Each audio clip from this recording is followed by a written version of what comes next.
Linda. Yes, hi Linda, hi Hi, Vicky. Vicky. Vicky, you're muted. It's 3:34. I will call the special meeting to order on August 20th. Turn it over to you, Lauren. Thank you. I'll share a very brief agenda just to get agreement on that. So we are mostly here today to talk about the Trout River final design. We'll go into that, and then we are going to just do a quick scheduling and quick conversation about strategic planning, just to make sure we're all on the same page for what that looks like this fall. And then I'll let you all go.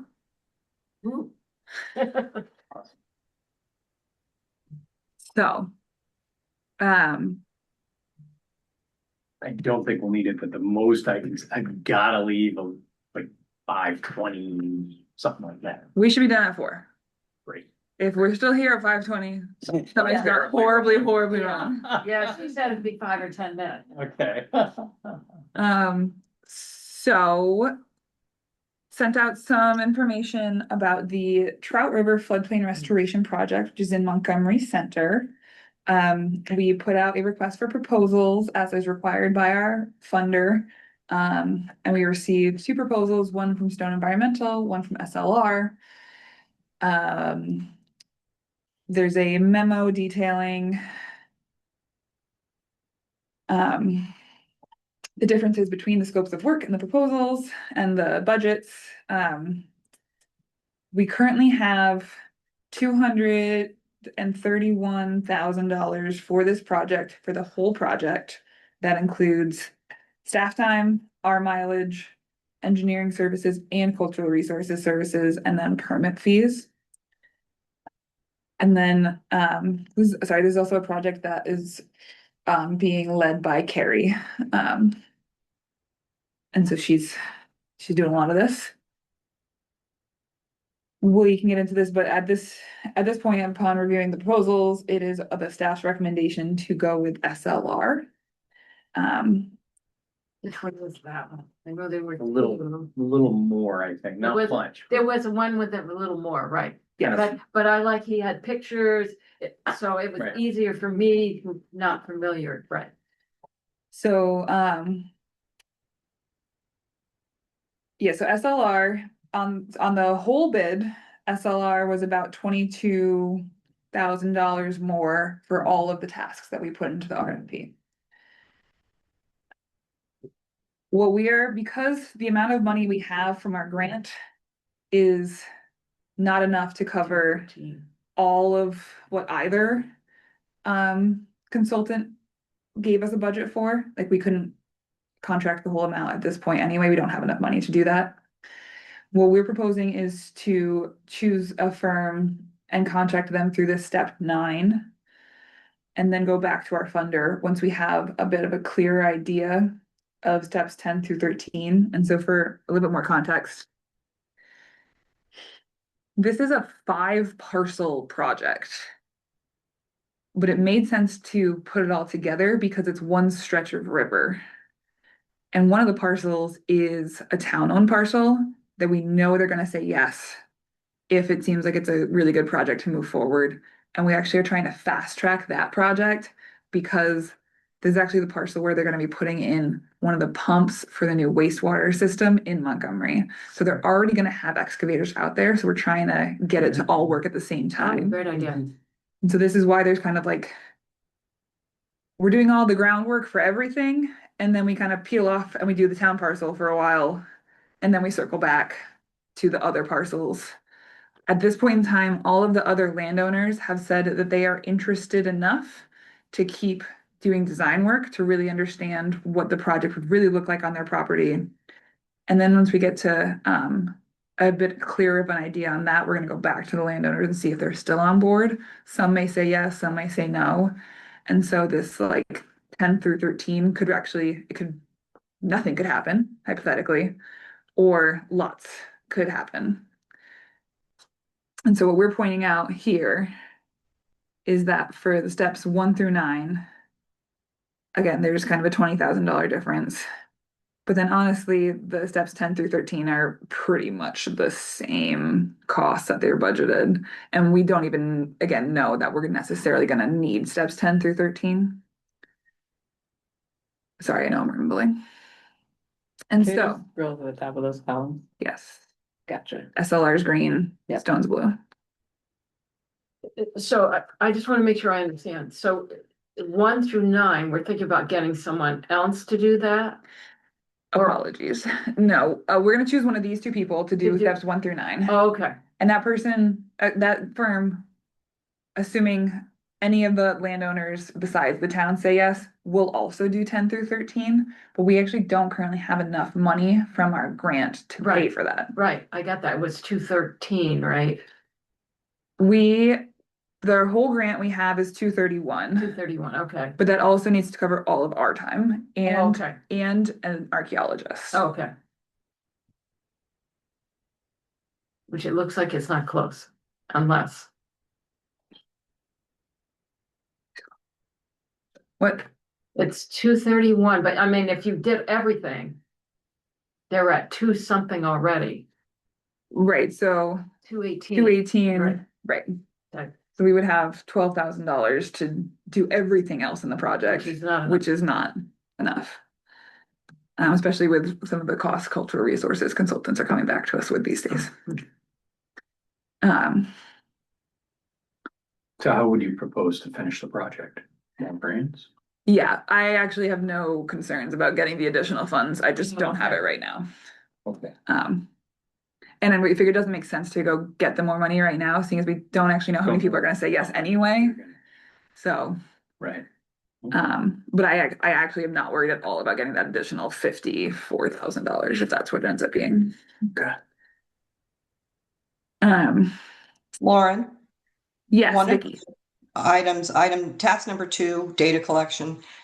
I would have expected SLR's cost to be lower than Stone's since they've already worked in the area. Do you have any idea from their proposal why it's significantly higher? So they did say that they were gonna do soil sampling, soil analysis, which is the only difference in the scope of work between the two across all tasks. But I also think they're just budgeting differently. It looks like, so between task 1 through 4, it all kind of zeroes out. I agree that there seems to be a lot of funds put towards the data analysis, but then less in the surrounding 3. So I think they just built their budget differently. Is there any way to go back and say, hey, if you Right, cut, work them. if you cut $5,000 off the data collection or $8,000 off the data collection, we'll go with you? It's my understanding that best practice is you don't negotiate while the bids are still open. Okay, I don't know what how, Because even the permitting up for the town seems way off compared to Stone's.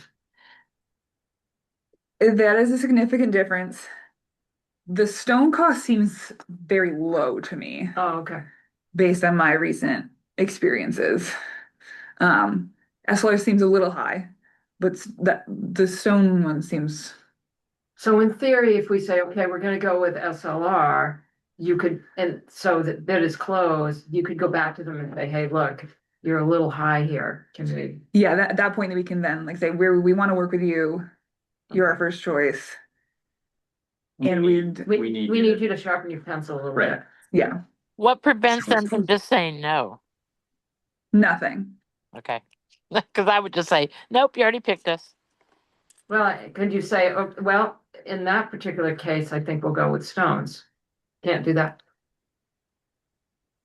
I might defer to Vicky here. Vicky, do you have any thoughts on this? I have lots of thoughts on it, Lauren. I'm troubled.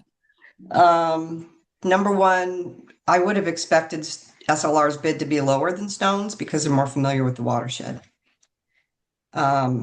First and foremost, and you said that's why you want to pick them because they already have established relationships with the town. They've worked on the flood analysis study. They know everybody. It seems like that automatically would have helped them get an edge on their bidding for this. I also am troubled by the fact that we tend to send all of our work to SLR, and I know you used to work for them, and I know you love the work that they do, and you have a good, strong relationship with them. So I'm just throwing out a caution, as you know, we need to have really good reasons for, you know, if the soil analysis is necessary, and that's what's throwing the cost up. And if your professional judgment is that the permitting is too low for stone, you know, they have better relations with permitting agencies than SLR. I'm not suggesting they do. I just throwing that out. So all of that I think needs to be taken into consideration when we consider which of these to select. I very much would like to go with SLR because they're familiar with the watershed and they know the players and they're going to hit the ground running. I'm just frustrated that their bid is higher than Stone's, given that all things being equal, it should have been less. So, and I don't know, Lauren, if you want to respond to that. In terms of whether or not, if we selected SLR and told Stone we're no longer, you know, that they were not selected, then we don't go back and negotiate with Stone if we then decide that SLR is not willing to play in the sandbox and lower their bid. We have to pretty much stick with who we selected. Where in this point are you allowed to negotiate directly and say, hey, for all these reasons, we really value working with you, but you're, you know, 16 grand over in 2 spots. And it's interesting to me that they're both almost exactly over by the same amount. But, Yeah, but is there my understanding, and this is where, you know, if we had a contracting officer at our disposal, we could figure that out. But I do think it's after you've selected the contractor, you can But negotiate. then you've got no teeth to negotiate. You're like, hey, would you be a good person and take 16 grand out of your own pocket, or 8 of that 16? And they're gonna say, yeah, no, that's baby needs new shoes, right? Well, that's that's the skill in a contracting officer, is to be able to say, hey, you were selected, but you know, I still think you can get your costs down. And we would do that even if it was the lowest bidder. Hmm. You know, after, like, say, for instance, we were trying to go, a lot of what our contracting officer did was large construction projects like this, whenever we were working on PO 566 or EWP, and that's neither here nor there to all of you guys. But the biggest thing is like leasing office space. We'd say, okay, we're going to lease your space. Let's work on getting some of these costs down. And then sometimes you had to walk away, and then you have to go back out to bid if that's the case, and invite everybody to resubmit.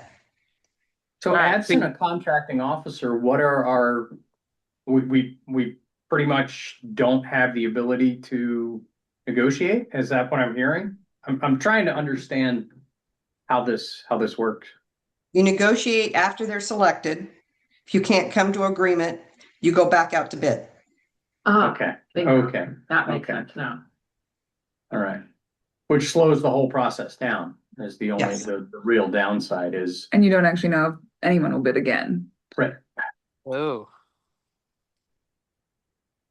That's a big deal.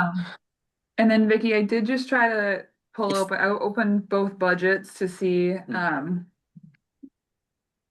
doesn't look like Stone included any hours or hourly rates in their budget. SLR did. It is my understanding that they have some of the higher rates around. They're an international company with lots of administration. So I don't know what Stone's hourly rates are, but I think it's very likely that their level of effort is lower than Stone's because of their familiarity, but their rates. Compensation will be Right. significantly higher. Right. Great work if you can get it Right. for them. And then just to wrap this through, we did, in the procurement policy we adopted, we did say what we were going to be considering when we evaluated proposals. So it wasn't just going to be cost. It was also going to be previous work performance with FCNRCD, previous related project type experience in Vermont, proposed schedule timeline, they both had the same, they both agreed with our timeline, so there's no difference there. Specific knowledge and familiarity with the project area, and then previous experience with the funding source requirements. And then I do, just because Vicky mentioned that we do send a lot of work to SLR, we did just select Stone for the Johnson's Mill Dam adaptive management design contract that SLR had also bid on. And if I recall correctly, you had recommended SLR then as well. Yes. And I'm wondering, to that point, are there either of them that have Chuck and I, when we hire contractors, we always call it an AF factor, an aggravation factor. Like somebody might bid low, but they're gonna drive you completely nuts. So Yeah, sometimes, do either of them have a known aggravation factor? no, they've both been very pleasant to work with. Okay, A very good reputation for both of them, Linda. great, Very perfect, positive. okay. Yeah. Stone is a national company. I don't believe they're international, but one of their main offices is here in Vermont. Okay. Vicky, by far, you've got the most experience among the board. What are you thinking on this? I think we should select SLR based on their familiarity, but push them substantially to get the price down. Okay. Do you have a number in mind that we should shoot for to say, look, we really want to work with you, but you need to, between your 16 grand over in both of these areas, how about what's a realistic number to ask for? That I don't know. I don't have enough professional experience in this kind of work, Dan. I just feel like, that in negotiation with them, there ought to be a reflection of the fact that they are familiar with the watershed. They already know all the players. All Right. of that should be reflected in the bid. And Yeah. we can use that as the justification as to why we want to go with this contractor in part. Plus there's additional work that's going to be done, the soil analysis, which I would think at some point has to be done. And at what point in the project, I don't know if it was outlined in your RFP, Lauren. It was not. Okay, so that wasn't addressed in the RFP. So, at some point that work's going to need to be done, I would think. What If we're going to flood the area, they're going to want to know if there's any like toxics in the fields or on any of the properties, I would think. Sure. Well, and to that point, like we actually didn't include soil quality testing in our scope of work, and so to SLR's benefit, they knew that it should have been included and did include it. Yeah, and I think that can be part of the justification that it was, then. So anyhow, I guess that's where I'm feeling, but we just really need to get Lauren the training she needs to be able to manage these situations, or one of us needs to get the training we need, or we need to bring on some help. If we want to postpone this, I could talk to Pat, my friend up at Fairfield Pond, Lauren, but I don't know what her availability is. She was our contracting officer at NRCS. It's a good friend of mine. Vicky, I appreciate your insight and your experience. Thank you for that. I think the point that I perhaps I didn't make as clearly as I'd hoped is that when Lauren goes and negotiates, she should have a number in mind that is success for us, whether it's high, boy, if they come back anything over this number, yes. And anything below this number, do some tooth sucking on that and go, ooh, I need to, a little bit better. Standard negotiation, I think would be really useful. And if I'm not trying to preach to the choir or anything here, but I'm just trying to think my way through it with it going in. And if they come back and say, yeah, we'll cut $1,500 off of both of them. Is that whoopity or is, yeah. I mean, is it $5 grand on each? Yeah, something along that, like pitch out $5 grand on each of those that it was significantly higher than the other bid. in that section, and that Right. we feel like their familiarity with the project should not, maybe not necessarily the permitting side, but on the data collection, they probably already have a lot of it. Just something to go in and say, hey, this was 32, these two areas alone were 32 grand more, roughly. How about you find a way to trim 5 or 6,000, say 6, and they come back and go, we can do 4. Okay, that's 4 grand we didn't have, right? Yeah, just kind of basic. Okay, that's just one thing. Is it illegal or is it legal to say how near or far they were from the other bidder? Like, can you explain to us your processes or thinking? Because this other really good bidder was $8,000 different or whatever. Like, I don't even know. Like, is it okay to say how far off they were? Because then you're at least setting a ballpark range of expectations in your negotiation. I don't know the answer to that, Linda. I would guess, if were they submitted via a sealed bid, Lauren?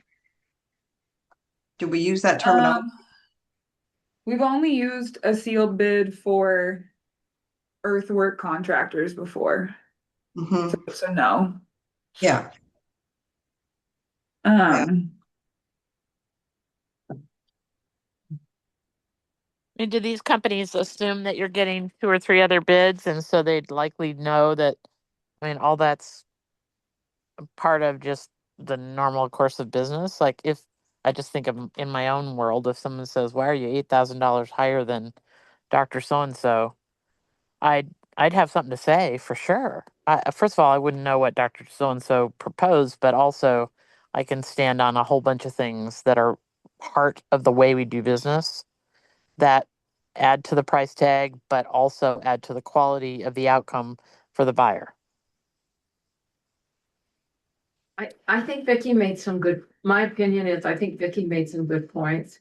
I think they are high in a couple of places. And if it comes down to the negotiation, I don't know if we should, my opinion is, I always hate to leave money on the table, and that's when you tell them how much. But I would say, hey, look, you're a little high in a couple of places here. It seems extraordinary. I don't have to mention anybody else. These 2 areas, there's something we can do here to cut it, because you know I'm grant funded. You know how this works, and we need to trim it down. So can we talk about this and see what happens? You know, Yeah. you can either play hardball or not hardball, but I'm not sure I'd tell them a number. They may give you a number. They may say, yeah, we can cut 20 grand off. You'd be like, oh Okay. my God, yeah, But what I'm saying is that she needs to have a number Right, in in her her head. mind. right. well, I think what I'm kind of hearing is we would like to go with them anyway. Yes. Right. So if the number is 0, There's the question. If the number is 0, do we say, maybe we go back? And I don't know that. Is that Are you willing to go back, given your past association with them, to go back and say, hey, you need to, can you do something? I like the way you put fluted edges on it. I'm used to negotiating with warlords, so Yeah. I have a different, sure. I have a very Yeah. different, I just think that I'd like to see what the other person is gonna blink or what they're gonna do. You've done business with them before. Yes. So the question is, have we worked them for more money or to take money out of the contract before? I'm happy to have the conversation with them. okay. But we haven't worked them for more money out of the contract before. No. Okay. Oh. Has it come in that you look at the contract and say, oh my God, that's way too high? They're usually pretty reasonable. I mean, they are generally a bit more expensive than other firms. And that's okay. A bit. Right. But I like, I think Vicky made some good points. right. Lauren, what was your estimate for item numbers 1 through 9 in your In our original, funding proposal or whatever that was funded? so our original, we thought we could do 1 through 13 for 160. Okay, So we were wrong. That's how I'll phrase that. So I'll go with Vicky's recommendation. I mean, this is not, I mean, I'm not, isn't my wheelhouse, but to go with them, but press them politely, tactfully to see Yeah. how, you know, explain that the board is very concerned of a few of the discrepancies in cost and the pricing and the familiarity, you know, run through it and respectfully say, hey, can you do anything better for us? Sure. How can you make us feel like we've made the right choice? Sure. So I'll make a motion to, unless there's more discussion that we need to have. Molly, is there? No. Okay. So I'll make a motion to. Can I just add Oh, one little sure. thing? I think also it is, since they have, it sounds like they have so much experience with this watershed, it is odd that the data collection is the place where they're so over the top Right. of the other, right? But So that's where they're gonna do It's some just a soil standard. analysis. so Oh, that right, was right. Oh, not- right. Yeah. Okay, got it. That was Yeah. not, so that's, you know, in some ways we can say we're getting more for our buck, but if we didn't call it out in the RFP and say we want this done, then you Got know, it. are we favoring them because they included more than what we asked for, but they're also charging us a lot more than what we anticipated. So Sure. I don't know, it can go either way. It just, They're good at what they do, sounds like. Which is, they're not a nonprofit, so they're in it. Right. No. Yeah, and I guess just for officially for the minutes, Vicky didn't say this, but I have previously worked for SLR when it was my Lone McRoom, so I just want that noted officially. so is there anyone willing to make a motion? Sure. Yeah. And we'll go with SLR, with the understanding that, Lauren and a board member will sit down with them and express our concerns about the data collection and the permitting costs being significantly more. And ask them if there's any way that they can. Yeah, you were far more. Yeah.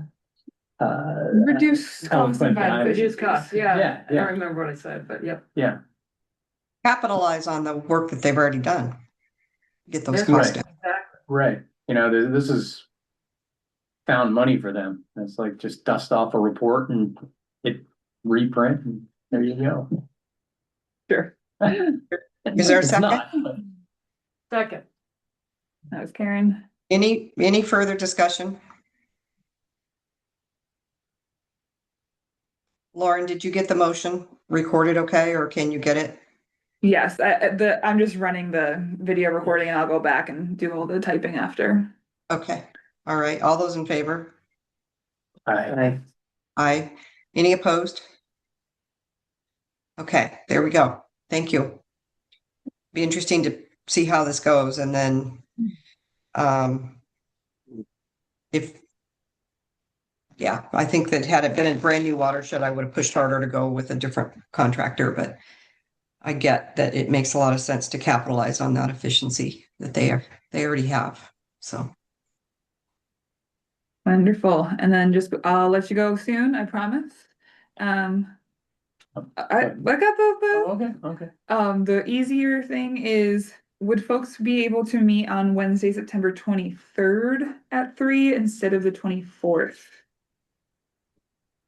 For the strategic planning meeting. Yes. I can. Well, let me look. Karen, you're Uh, yes. September 23 is better than 24 to me. Great. Okay. good. 23 it is. Please update your calendars. 3 What was o'clock. that? Yeah. 3 o'clock? 3 o'clock. Okay. And then I think we just want to do a quick conversation around expectations for per diems at these additional meetings and at, I was, Pam, take it away. I asked to have this conversation. I think our compensation, which when I signed on, I didn't realize that was even a thing. And I'm happy to do it. but we're no longer cheap dates. And I think if we're getting $100 every time we step into the room, we have the potential to really bust the budget. So I'm not, if anyone really feels strongly that we should be, every time we come to a board meeting, we should receive a set amount. Great, but I'd like to recommend that we get our monthly, The regular allotment board meeting. for the board meeting. And unless it really becomes, 6 or 8 meetings, then we could revisit it. But for these one-offs, the strat plan and stuff like that, I'd like to recommend that we do that. Gratis, I guess. I kind of 100% concur, Dan. Okay. And I don't, maybe there'll be a time when there's younger people that really need it, or and we can revisit it. But are we good with that? Yeah. I thought it was a conversation worth having. I don't take any money anyway. Oh, okay. Lauren, I do agree. we need to vote on that, or is it Okay. just, No, I don't really think we need to vote on that, do we? Oh, We don't need to Because- vote on it. I think it's just whatever folks okay. feel. I I do- will say if folks do want mileage, if they're coming in person for those, I think that's a totally reasonable middle ground too, if anybody would like that. okay. I don't I need would just mileage. like to make sure that I just would like to make sure that we keep in mind that if we do end up going to having, more young people on the board, they might not have the budgetary leeway that some of us feel like we have. And so we always got to be okay about going back to it or whatever. Sure. Okay. And I do intend to invite Julie and Walter to those strategic planning meetings as well. And so I guess maybe it could be like on a case by case basis if the assumption is you're not getting it, but if someone comes and talks to me and does need it, we'll make it Sure, work. per diem and whatever. I mean, yeah, certainly. Oh, Okay. just so I'm clear, we're keeping the regular board meeting per diem, but Yeah. anything extra we're not doing. That's the assumption unless otherwise requested. Okay. Sounds good. Okay. That's all I have for you guys for today. No, I thought we had to do. Is there a Um, motion to adjourn? Board of Fairfield, Anybody it's the wanna same give thing. They them said you motion? have to take. oh, I will move to adjourn. second, I. Favor? Thank you all for making this happen and for the conversation on email about the buildings too. I had a follow-up email to send, but I didn't want to confuse everybody by sending it before this. not a So good idea. I'll send that. Lauren thinks we're Yeah. equally confused. It's the trend. I've never been to this hospital, are you kidding? All right. How much time you spend Meeting And I- adjourned. I think, Lauren, that about the building, Linda raised some good points, all of which we've already discussed, I think, in the past, and it's just a matter of maybe summarizing it and keeping it fresh on our minds, what we